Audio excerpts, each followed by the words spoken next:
What's going on, guys, and welcome to Who to Sign For. Now in this series I'm giving you my recommendations on what players to sign for a specific team in career mode. But before we go on, I will say that the signings you'll see aren't designed to be realistic and that the player ratings and potentials may vary depending on what database you're using and how they perform for you during the season. You don't have to follow all the tips. This is really just a set of guidelines to give you a hand if you're stuck for ideas and want some suggestions on what players you could sign for a certain club. This is mainly aimed at those of you out there who may be new to the game and just want some help, or for those of you out there who may just be stuck for ideas on what players you could sign for a certain team in career mode. So yes, who to sign for. Today we are going to look at Arsenal, and I'm going to do my best to give you recommendations on what transfers to make for the Arsenal. So this should be quite a fun who to sign for. Of course, my first one this year was with Chelsea. Now we're going to go to another London club, and hopefully I'll show you who to bring into the North London club and give you some really solid tips. So as we start off, once again, we're going to take a look at the objectives here. Now, of course, as I said in the Chelsea to sign for,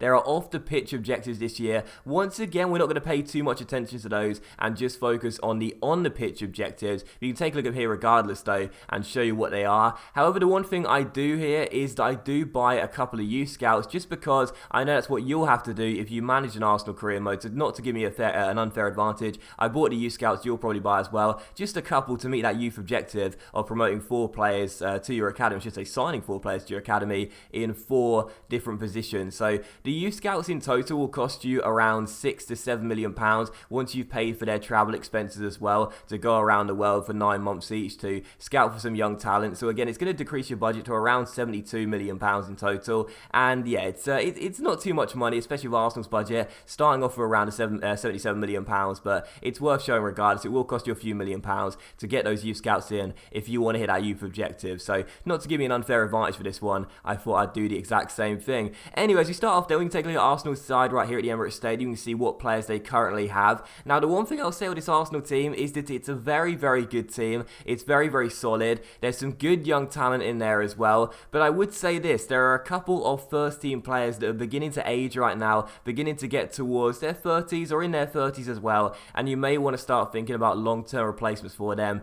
That's why the theme of this who to sign for is going to be about the replacement for those older players that still have a role in the first team. You want to replace those straight away and look to bring in those younger talents to replace them right from the get-go, and that's what this who to sign for will be based on, really bringing in those replacements and transitioning Arsenal into an even younger side right from the get-go. So that is their squad in the squad report right there. You can see in the contracts page there are quite a few players that do have their contracts up come the end of the year. Now personally, I would only give contracts to 5 players, 3 youngsters and 2 first team players. The youngsters would be Dan Crowley, Pleguezuelo, how's that?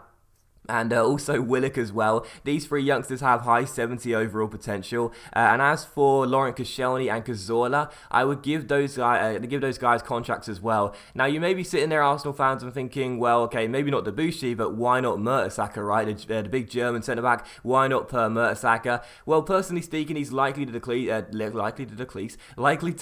in the first season and decrease in stats. So I would say, even though the Arsenal fans love Mertesacker, it's probably a good idea to start looking for a replacement right from the beginning, sell him out of the club and bring in a younger centre back. So give a contract to Koscielny and give a contract to Cazorla as well, no doubt about that. But I would say with Mertesacker and also Debussy too, I would look to get rid of those guys. And I see Arsenal do have quite a few players on the loan list and out on loan right now as well. 2 notable ones are Jack Wilshere, who's currently on loan at Bournemouth, and also Szczesny, who's currently on loan at Roma right now. Personally speaking, I would keep Jack Wilshere at Bournemouth. I wouldn't recall him. As you see, Koscielny and Cazorla accept those contracts there. I wouldn't recall Jack Wilshere from Bournemouth. I'll keep him there just because Arsenal have a lot of good CMs already right now, and Jack Wilshere can still grow ratings too. So if he's out on loan, he'll get more first team football and a better chance of exposure and development. But as for Szczesny, we'll discuss him in just a moment's time. Now again, with Mertesacker, with him having just one year left in his contract, I would personally look to sell him right from the get-go, right in the first season. You could let his contract run down and keep him here as an 83 overall centre back at 31 years years old, but he's very, very slow, and that can still be a very, very important factor in FIFA. I would look to replace him right from the get-go. You can get a round valuation for him. He's valued at £13 million. We got around £12 million, which I would certainly take for Mertesacker in the game, and you can look to reinvest that money on bringing in a new centre-back. Same with Debussy as well. You could sit there and say, well, he's 80 overall, 30 years old. Actually, in terms of the ratings, he's Arsenal's best right-back on the game, which is ridiculous to me, because of course it should be Hector Bellerin, but I would still look to sell him straight away, as opposed to letting his contract run down. You can see with Mertesacker, we agreed a deal with Real Madrid for £12 million, and with Everton, they're going to take Debussy off our hands for £8.5 million. I would say yes to those, yes to both of those deals, and get those guys out of the club and look to bring in the younger players. Now, Arsenal fans will not like me for this either, but I would also recommend selling Nacho Monreal. He's 30 years old, 81 overall, and currently your best left back in the club, but I would still look to sell the Spaniard, because even though he has been fantastic for Arsenal, he's a really, really reliable left back, no doubt about that. In the game, he's likely to decrease in the first season. So once again, these aging players, you want to replace them and bring in the younger players as soon as possible. So I know that in real life, Monreal's fantastic, but I would still say it's time to replace him and look for a younger left back. So if you can get around £10 million for Monreal, once again, it's around his valuation, I would take that. That's what Leicester agreed to match, and it looks like he's on his way to the King Power Stadium. Now, as for the replacements then, I just discussed, who are we going to look in for? Well, a centre-back, a left-back, and a right-back as well. With a centre-back I will go in for is Jose Maria Jimenez, Uruguayan centre-back, currently playing for Atletico Madrid. Starts off 83 overall, so the same rating as Mertesacker, but of course a lot younger, and also has a 5 growth rating, so it grows to 88 overall. For the right-back area, I'm going for Hugo Mayo, another Spaniard like Hector Bellerin. He's 25 years old at Celta Vigo, but don't let that put you off. He still has some potential to grow, and he can grow 5 ratings to get to 85 overall. Now that means he'll start off with the same overall as Debussy is right now, despite being several years younger, and also having several ratings to grow and get past Debussy's current overall and get to an 85. So as a backup right back for Hector Bellerin, I think Hugo Mayo will be a fantastic choice. With him being Spanish, Bellerin being Spanish as well, it's kind of nice to have 2 players of the same nationality in the same position there. And again, Mayo, despite being a few years older than Bellerin, I would recommend him as being the backup and having Bellerin as your first choice. Bellerin may start off with 79 overall, but he has 2 ratings higher in the potential. Mayo gets to 85,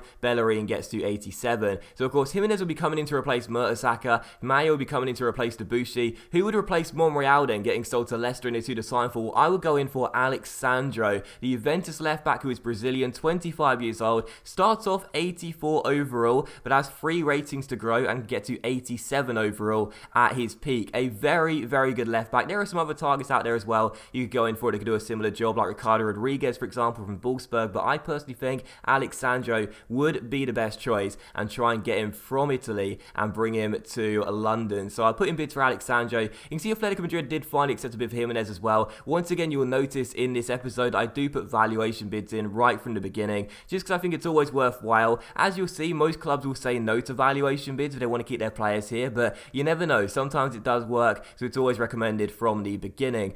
Still, Jimenez came in for, again, I think it was around £24 million or £26 million in total. 83 overall, 21 years old. You see his stats right here. Defensively, he's a monster, and he will be your long-term CB partner for Mustafi. Now, of course, Mustafi, a new sign at the Emirates Stadium. He's 83 overall. He also, I do believe, has 88 potential. So, like Jimenez, the exact same overall, exact same potential. Those two are your future centre-back partnership, and they would be really, really solid in the heart of your defence. Now, Juventus accepted our bid for Alexandro as well. It's £35 million, so it's £10 million over his valuation. It's a lot of money. You could probably get him a little bit cheaper than I did, but I just wanted to get the deal sewn up as soon as possible. As you can see, they rejected a couple of our bids there, as Celta Vigo continued to reject our bid for Hugo Mayo and kept on stating the same figure, £24 million.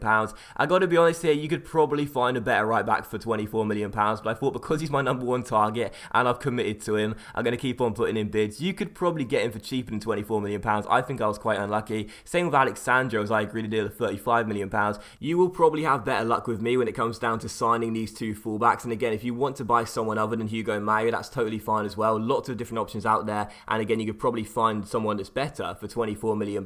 But he was the number 1 target I went in for. That's why I was so desperate to complete this deal, even though in total I spent almost £60 million on both of these fullbacks. But I still would recommend at least Alexandro as your number 1 target in a left back role with without question, he'd be one of the best left-backs to sign for Arsenal right from the get-go. So eventually we would sign Mayo, eventually we would sign Sancho, and of course you saw a minute ago as well, we signed Jimenez as well. So a new left-back, a new right-back, and a new centre-back as well, really bolstering that back line for Arsenal, and again, bringing in those replacements. Monreal goes, Mertesacker goes, Debuchy goes. These three guys are the replacement signings for those old guard, and again, they will get better than their predecessors. So very decent players there, and again, the fullback's a little bit expensive, but you can probably find better ones for cheaper deals. It just depends on how much you want to be scouting really, and looking for, and to shop around really to get the best deal. Anyway, in terms of the loan list, now I did briefly touch on this a few minutes ago, and I said I discussed the Szczesny Ospina situation. Now Szczesny's currently out on loan at Roma right now. Ospina is of course still here, the Colombian. Now as you can see, both of those start off at 79 overall. They have the exact same salary, 73 grand a week as well, which is very handy, and also their valuation too is about the same. Szczesny is valued at £500,000 more expensive. Now what I would do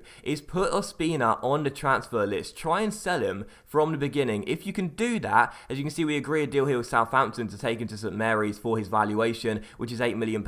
If you can get around his valuation for Ospina, you can recall Szczesny for a tenth of his valuation, which is £800,000, bring him back to the Emirates Stadium, and basically what you're doing is you're replacing one of your backup goalkeepers with one that's currently out on loan right now. You're not having a decrease in quality because Szczesny's the exact same rating as Ospina. They both have the same potential, which is 1 in gross. They'll both reach 80, and that means that basically you got a few £1 million in your kitty because you're not going to need 3 goalkeepers. Czech is your undisputed number 1. Ospina's a more than comfortable backup, but again, if you can get a few £1 million extra in your transfer key, I would recommend doing that, because once Szczesny comes back from his loan spell, you'll probably look to sell him. You're not going to keep those 3 goalkeepers here, so if you can sell Ospina straight away and recall Szczesny, you're not having a decrease in quality, and of course you're getting a few £1 million raised for your money as well, whilst also making sure you get a player off your salary list too. So I would definitely recommend that from the beginning if you can, but first of all, make sure you can sell Ospina before you recall Szczesny. Otherwise, you've got 3 goalkeepers here, you're paying Szczesny's salary as well, and the recall fee. It's not worth it. Now, as we move on, we take a look at one of the final signings I would look to make for Arsenal with the rest of your transfer budget, and of course, it is the guy that Arsenal wanted in the summer transfer window. Instead, he decided to stay at the King Power Stadium and sign a new contract with the Foxes, but last year's player of the season, Riyad Mahrez, would be an ideal player to be signed for Arsenal, and again, you can get him for around his valuation, which is what I did at £34.5 million.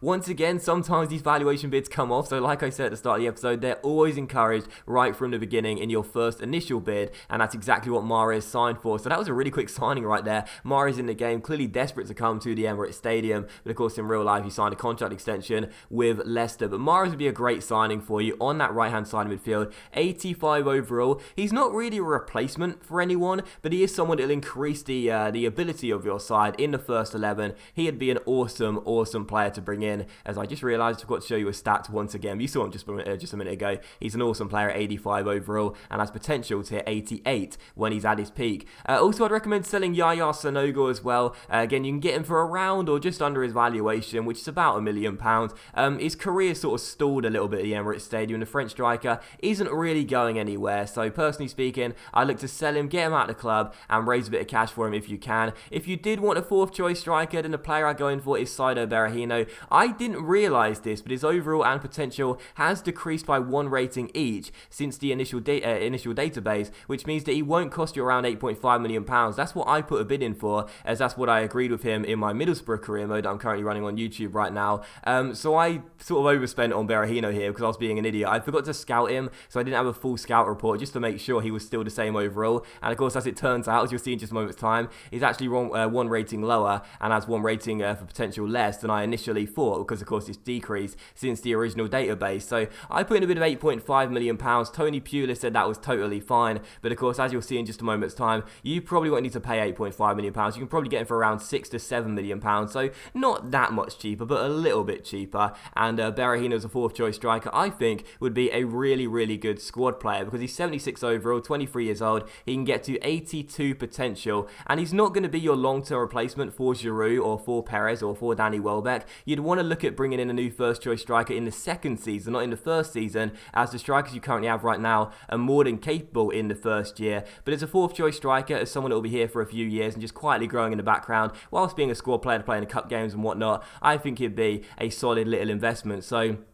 Berahino, definitely someone I look to bring in, and again, someone who you don't need to sign if you don't want to, but for extra cover, and again, for a new squad player, I think for the fee you'll pay, which again will be a little bit cheaper than I paid, around £6 to £7 million, he would be worth it. So as you can see then, to end who to sign for, as we always do, we simulate to the end of the season and see how the side would get on. First, I'll take a look at the squad lineup, if you will, how I set the first 11 up for Arsenal, and also what their backup side would be, just to show you the depth that Arsenal have as well. It's pretty decent. It's a pretty strong squad in depth, so not a bad team whatsoever. And I think with the signings you make as well, you do spend a ridiculous amount of money. I think I counted in total it was £128 million on those 5 players, which is ridiculous. But Arsenal in the first season are meant to win the league, win the FA Cup, and also reach the final of the Champions League on the pitch. Well, in the Premier League, they won their first title since the Invincible season, so long ago now. Arsenal Premier League champions in the game after making all those signings. City and Crystal Palace as well, how about that, has 70 points, 2 behind Arsenal. They didn't win the FA Cup, sadly, so I failed that domestic objective. They lost to United in the semi-finals.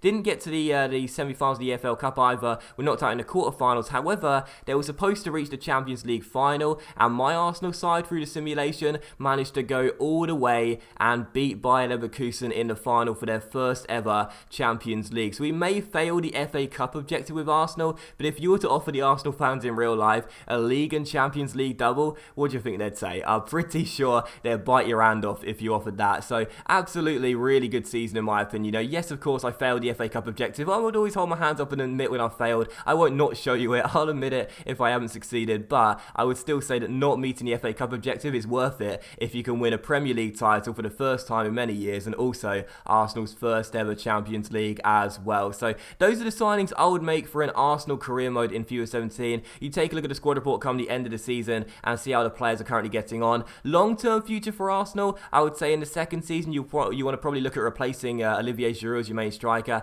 as you will decrease in the first season. Once again, with the new signing of Perez, Welbeck's there as well. I don't think you need a first choice replacement striker in the first season. I think you can cope with Giroud, with Welbeck, and with the new man Lucas Perez as well. But in the second season onwards, that's when you look for a new signing in the striker role. Also, I had to show you this as well. Alex Sandro scored 11 goals in the first season for Arsenal. That's pretty impressive, right, for a left back. But anyway, you see how the final squad is set up as well come the end of the season. And as you can see, it's a good team. I think we've done some good work with this one in this who to sign for. We've definitely improved it in my opinion. And as you can see, the objectives, I did fail the cup objective, but the rest of them were met pretty comfortably. But that will end the who to sign for episode, guys. So a big thank you for watching. I really hope you have enjoyed it. If you have enjoyed this who to sign for episode, please do leave a like. Don't forget to let me know in the comment section down below as well what signings you would make to the Arsenal side, what transfers you would do at the Emirates Stadium, and also as well, please do comment and tell me what team you want to see me do next in the Who to Sign For series, and I'll get on that and make a new episode as soon as possible. Thank you for watching this one though. Please do leave a like if you did enjoy it, and I'll see you for the next episode of the Who to Sign For series very soon.